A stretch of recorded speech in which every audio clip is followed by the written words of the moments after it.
Here's what they're looking to do.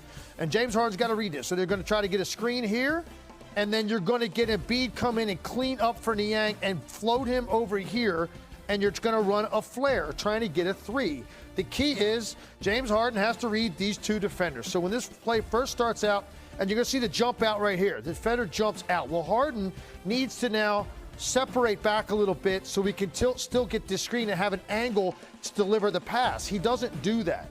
Instead, he floats this. And you can take a look at Bam Adebayo. I mean, he is reading this all the way. His eyes are on it. He's going to shoot the gap right here and get into this passing lane. Ball stolen. But here's what I want you to focus on. Ball is intercepted. Here is James Harden. Yep. Here is Bam Adebayo. Yep. They are dead even. It's a foot race, and one guy's dribbling. And he's a center. You're down 14 in a closeout game. And you have a guard trying to track down a center, and the guard has the advantage of not having the basketball. Okay, this is where they start out. They're even in the backcourt, and that's where they end up. About 15 feet of separation, and Bam Adebayo goes in for a dunk. The air is leaving the building. At this point, I know a lot of people probably headed to the parking lot. It gets worse. Now we come down here, we're going to run some action. This is all just token nonsense at the beginning. They're not trying to do anything because at the end of this, they're going to come back to James Harden. And why? This is what they signed him for. They signed him to win these one-on-ones in front of you, because at the end of the day, you've got to engage multiple backline defenders to give one of these guys an opportunity to get a shot. But watch what happens.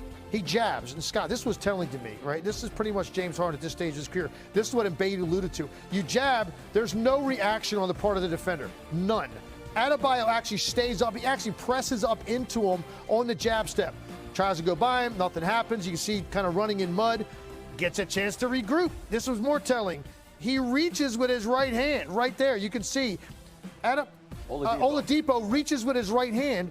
Now, this should be a crossover to his strong hand and downhill. That's what James Harden was brought here to do. And you're going to see a little token help here by Hero, but he doesn't really commit.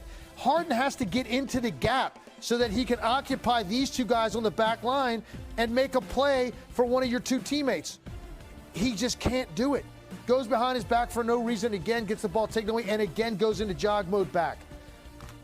There were so many plays I could have written down that really looked like that. And what it came down to for me was this. I said two guys derailed the season. Ben Simmons did it first because he wanted no part of that environment last year in the Atlanta Hawks series and then quit on the team. They waited 2/3 of a season to get this guy. He's the replacement. He comes in. He came in specifically to help Joel Embiid navigate these scenarios. And again, you get a guy that doesn't really want a part of this and has no responsibility to the guys on his team.